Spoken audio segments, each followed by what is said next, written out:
What's up guys, it's DJ New War and welcome back to another one of my videos. This video is going to be a full-on review of the Dark Crystal Age of Resistance, and there's going to be some spoilers in here. If you're not ready for the spoilers, go watch my either watch my simple review of the series and then go back and watch the actual series, because the review I did give you a brief synopsis of what you should be expecting and how you should go ahead and go about watching it. So you'll be prepared, get a good understanding, because it's like I said in that video, um the series was not hyped up that much. Like, only reason I heard about it is because I actively look for new shows to watch and new stuff that's coming to Netflix. That's the only reason I've heard about it. Um when I was going through it, I actually watched the whole series, and then I noticed a few things. One of which is that the Skeksis, this race of people that are like at the pinnacle, in charge of everything, lords of the crystal, they have power. They're like immortal, and they're strong and stronger than smaller races in the world. But they're only strong as everybody has allowed them to be. It's like, for they explained in one of the episodes, I forget which one, I believe it's episode 6 or 7, that they explain that, oh yeah, we we're in charge of the crystal. You get Mother Augur comes back and she's like, oh yeah, we're in charge of the crystal. You gave us this power. You They try to manipulate her and to be like, yeah, by the way, you're the one that left the crystal in our hands.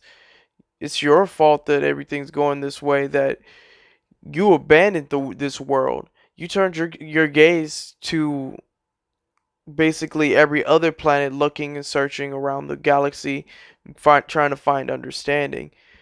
Um, but they explain as well that there's a lot of topics I'm going to go over. They explain as well that Mother Olga, she and the crystal are one and the same, because the crystals is a physical representation of Thrall, which is their planet, their home planet. Also got corrected the other day that the original movie came out in 1982. I wanted to make sure I mentioned that. Gave the wrong date in the video. But they explained that she and the crystal are connected. They are one and the same. Only reason why they were the Skeksis were able to live so long is because they were taking energy from the crystal, and thus creating this event called the Darkening, that made it so that every creature started to go mad. And so she's like, you started this. It's like, and she's chosen to finish it. Um they also explained that the Skeksis weren't always the Skeksis. They weren't always a violent race or hierarchy driven people. Um, what happened though was that at the beginning, the 1,000-year period before they got in charge, they started trying to take energy from the crystal, and once they actually started this, they split into two parts. Um, they split into the Skeksis and the Mystics.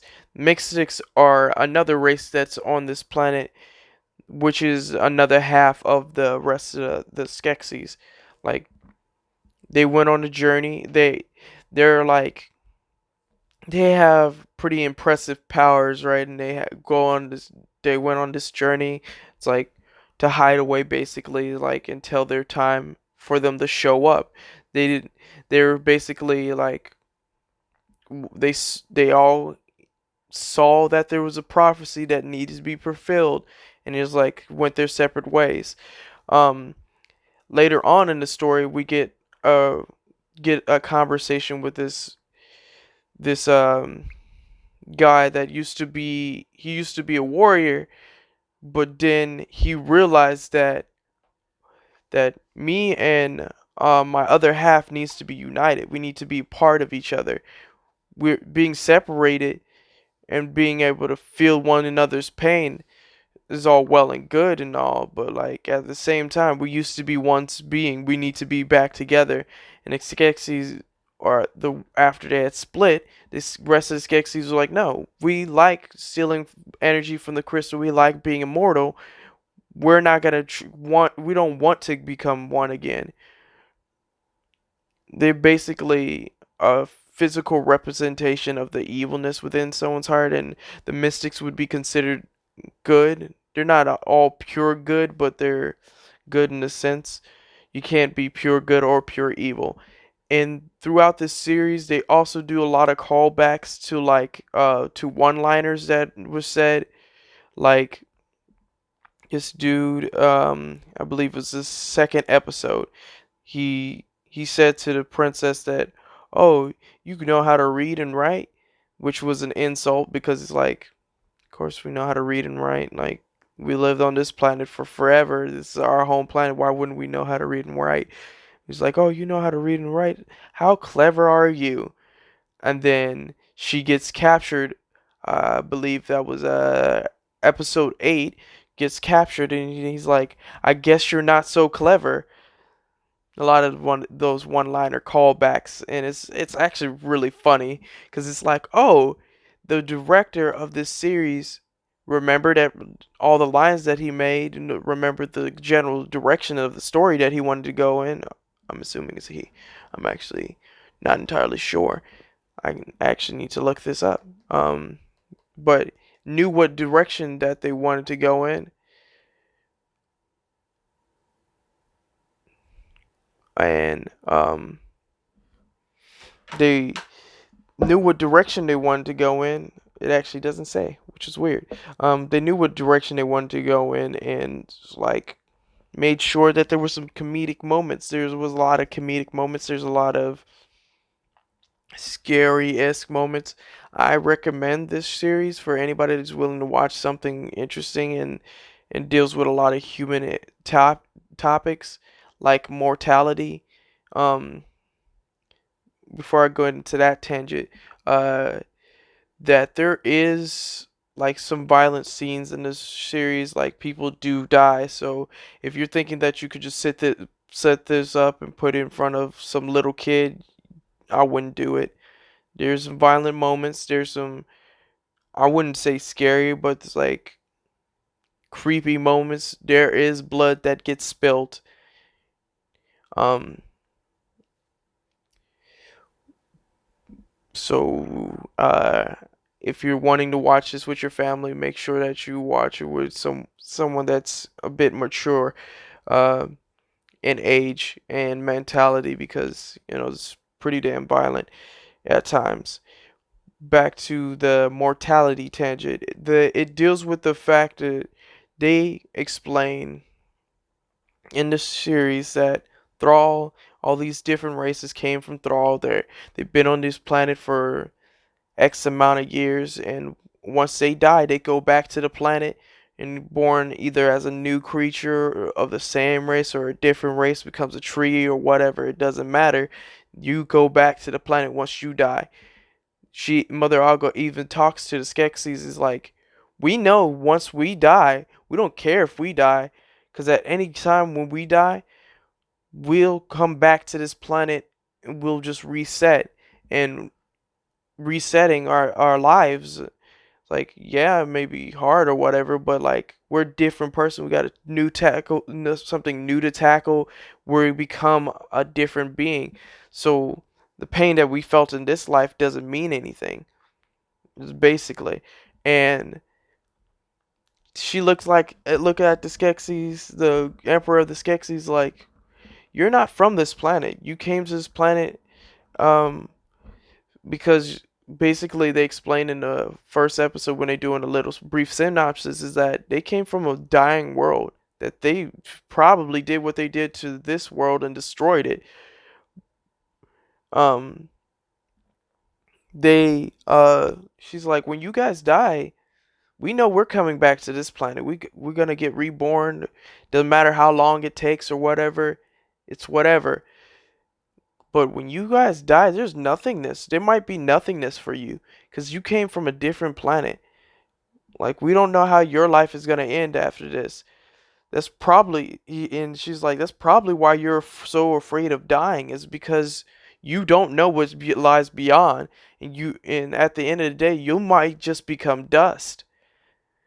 And he's like, I don't want to become dust. I'll never die. I can't die.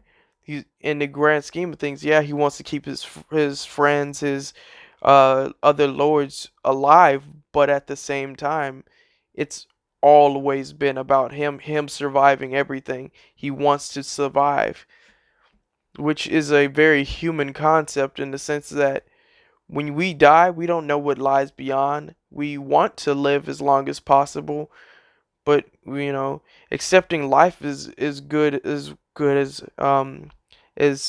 just as good as accepting death, in the sense that life is not inherently good or bad, and death is not inherently good or bad.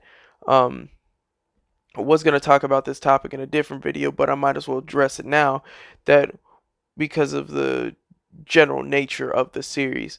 When you're dealing with something like life or death, or something like, you know, should I continue with this job path or this career, is like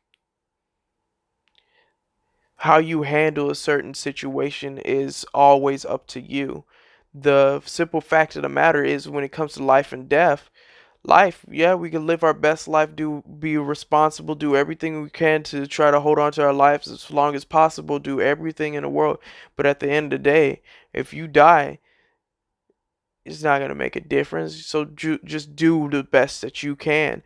Don't worry about what lies beyond, because we're not. We're if our lives are finite, and at times it can seem like it, then live that best life. I'm not saying anything along the lines, I'm going to give a little disclaimer. I'm not saying anything along the lines of, you know, go out drinking and doing drugs, or being outright violent, or tell your boss off. If you're only tell your boss off if your boss feels like if you feel like they're disrespecting you, and there's a way to approach that. Um, Another thing is that when we deal with uh, death, there's a way to approach it. I've had several people die in my lifetime, and this is a quote that I've got told by my mother, which I have always held dear to my heart, is that the older you get, the more people you're going to see die. Which, at the time when I was younger, I thought that was a bad thing, but now that I'm a little bit older, I noticed that that's not entirely of a bad thing. It's just their time. It's their time to move on, be it if we just turn into dust, or if there's a future beyond this, we get reincarnated on our planet. It doesn't really matter. That it was just their time. Death not inherently bad. S Something like, best example of this is if there's a really bad person in this world and they live it for a long time, and then they die a horrible death, then it's like death just caught up with them.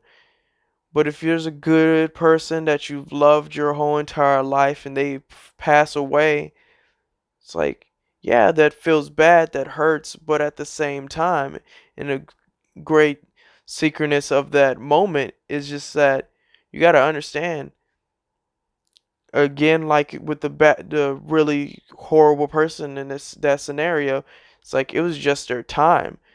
It's not like, oh, death grabbed a hold of them or grasped them.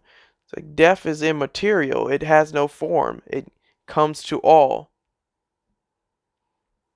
And there was a concept that I noticed and I tried to explore in my thinking when I was coming up with the the review information that I was gonna state about this series, is that they're trying to escape death throughout the whole entire series, and it's sad but true. But sometimes, when it came to the Skeksis, the whole entire world united up against them.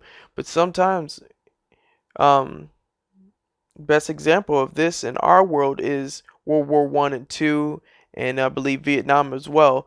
Um, those three wars is times where different sides united to fight against each other, but at the same time, it's like it always takes a world-altering event for us to unite, and it shouldn't have to be that way. Um, but it happens a lot. And before I continue on a tangent about that, I wanted to say that this world is forever changing, forever shaping. So, connect with as many people as possible and, just live your best life, be the best person you could be. And, that's all I have to say about that particular situation. There is moments in this series where I'm just looking at it, and like I said in the other video, that there's some CG moments where you're just like, yeah, you know that this is CG, but it looks so realistic. And they do that very well. They even do the puppets very well, because there's like moments where the puppets are blinking and it's like a natural blink. There's moments where their ears move because they're Gelfling, but they have I want to say more of a dwarf or elf aesthetic to them. Dwarf, or not dwarf, but what is the race? Would be more like a halfling, because like dwarves do have pointed ears. Elves also have pointed ears, but their ears move in a way like you would think it would move. So there's a human-esque thing. They were trying to give life to these puppets as much as possible. Even moments when they cried, it looked somewhat realistic, and it's amusing because there's a moment where this is Hunter in the series. He dies, and they prop him up and put him in like best armor and stuff, and it's like, oh yeah, we're just gonna take all the life from this planet and live forever, and he's gonna rule by our side. And so he's in a puppet form and is like, oh, he looks so lifelike.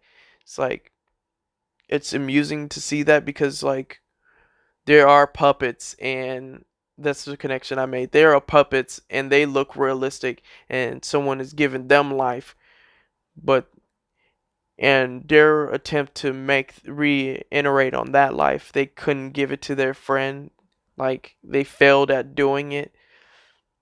And at times, that's what happens throughout life. We either create something that is greater than ourselves, like best example is our children. I don't have kids, but if I'm lucky, one day I will. That they have ideals and creativity and ability to change the world, in the sense that like they're greater than us. I guess in a way that's a form of love, because everybody has their own light, as the way I see it. Everybody has their own role, their own mentality, their own way of thinking. And when you love somebody for being who they are, and it's in a way they do glow to you. They like a few funerals that I've been to, most things that is said is that we love that person so much. They brought so much joy to our life. When you looked at them, they almost glowed. And I was thinking about this the other night, and it was like a pretty deep concept. I thought that when you love somebody, they do glow. They have a veneer of being greater than you, and um, and that's decadent to the fact that they were trying to bring him back to life, and they were like, we're all we have in this world. Um, so why not try to bring back to life one of our fallen friends? And then, then after that, actually before the whole puppet thing, Mama Olga was like, you guys didn't get it. The reason why I've lived so long is because I'm a part of Thrall. You have to give in order for it to give you back. Um, in that regard, it's a form of love as well, because when it comes to love, you have to give as much as possible, and then you will receive as much as possible. The best example of this is with throughout the series. If you haven't watched it, go and watch it before. I don't know how you made it to this part of the video and still haven't watched it. Is the fact that like she gives up her life. She like gives up her life to hold him together, the hunter, because he does come back. Hold him together, basically keeps him alive because uh because in the grand scheme of things, it's just like you gotta want to do something better for someone else. You gotta want to do something that is gonna benefit someone else, not take from somebody. That's very it's a very interesting concept in the sense that at times we get so caught up in a moment of strong versus the weak, and or this race versus that race, or you know color of skin versus color of skin, language versus language, that we forget that we all have something in common. We all have common interests at times, and even if we don't, we can, when in the process of learning about each other, we develop common interests. We form those connections. We form those ideals. We You don't learn anything from sitting alone and not talking to anybody. You learn things through speaking with people, conversing, learning about different races, finding new understandings, finding something that's greater than yourself, creating a child, creating building a project, making something different, not seeking out immortality. And in a way, I guess seeking out immortality is a project, but you know, seeking out immortality, and that's in itself, distracts us from what goes on in this world, all the little things, all the moments that we need to survive. If you become too busy and you get distracted with, best example of that was the seeking out immortality. You get distracted from everything else that could be and that should be, um, in the sense that, at the end of your life, you might die alone if you're just too focused on your life, working hard, or, you know, best example is just like not connecting with anybody, or, um, my family doesn't get this. I do this a lot. Is that anytime I see somebody in need, I can sense it in a way. Like, I'll stop and take moments out of my day to speak with a perfect stranger. And this happened the other day as I started. I might put the rest of the story in another one of my videos. Is that I started this new job and I've been working there for a little while, and it's a security job, and newfound respect for security guards. I had respect for them before, but I have more respect for them now that I work as one. Um, there's times where, the job doesn't seem worth it, and that's with any job. You when you're unarmed security or armed security, at times you're patrolling, or at times you're just reporting. You're not a cop, and some go into it thinking that, oh yeah, I have a bunch of power. Others go into it and that I have that general understanding that you're not. And um, at times you got to take a moment to step back and let's look and be like, these people that I'm have to deal with on a day-to-day basis will need my help. And that sense of, them needing you, you know that they'll need you eventually, and being ready when they actually do is very fulfilling, because you know your role in throughout this life. Everyone seeks out their role, and throughout this series, as well as in my own personal um what is the word? My own personal experiences, I noticed that, you know, they all were seeking out their own roles. They were like the main characters that they showed. Like, one was a knight's son. He's this son. The the knight is like the captain and he's in charge of everything. He's killed Skeksis, which is not Skeksis. What is the name of the race? Forgot. There's like a spider race in this series as well, and he's killed them or whatever, and he's conquered in battles and stuff. And basically, his dad has been hyped up. All he has heard all his life is stories about his dad, and he felt inferior to his dad. So he's like, oh, I should every moment try to do something to make me look good, or you know, or at times he's like, oh, I'm just gonna do this to have fun because if I'm being looked down anyway on, then might as well do whatever I want. And they that's something that happens in the beginning. At the end of the series, they ended off on a bit of a cliffhanger. It makes it seem like that they'll have a second season, which I hope for, and I don't know if they will because it's still early. The series just started. They just added to Netflix not even a full week ago. So, got a few months down the line. I'll probably do some looking into it later on to make sure.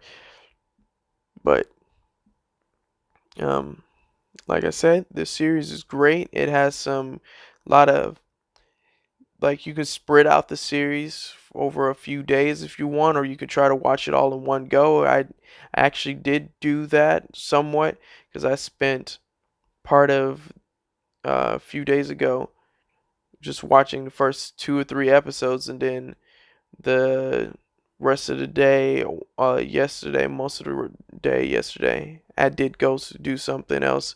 I spent watching that, you know. Um, but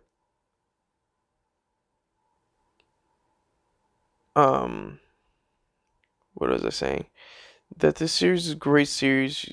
It's definitely worth watching. It has some complex thoughts, and again, it's not for children in the sense that there is some violent scenes. If you think your kid can handle it, then go for it. Um, it's great to watch with a family if you want, or watch with another person, because it gives you complex concepts, thought stuff to think about, and as well as stuff to think about, you know, just that overall all arcing story that they have going there. That it's like, wow, this is great. They did somewhat the impossible by telling a story through puppets, to make these puppets look realistic, not like old puppets looking, they kind of goofy looking or less humanoid. These are less humanoid type puppets at the same time, but they look realistic. They have tears, their ears move, they have blinking, their limbs move, not in like a comedic puppet way, but more of a what you would think another human being would move in. And that's all I have to say about this series. Definitely worth watching. I would say 10 out of 10 would watch again. Personally speaking, it's great. I'm gonna give it some time before I watch it again. I might like if they take too long for the second season, I might rewatch it again and make another review talking about things that I missed the first time watching through, because sometimes you do that. Um, to get a better understanding, and also as well if the second season do come out soon enough, then I get a refresher course. But like I said, great series. Definitely would recommend it to everybody. Please watch the video the the series. It's great. Um, like and subscribe for more. I will have more videos like this talking about different series that has come to Netflix, doing a full-on review of the whole entire series. I'm gonna change up my format a little bit and do like a did with the last video, is watch the first episode, give you a brief synopsis of what I think of it so far, and then go from there is what I'm gonna be doing next. Like I said, like and subscribe for more. DJ New World out. Peace.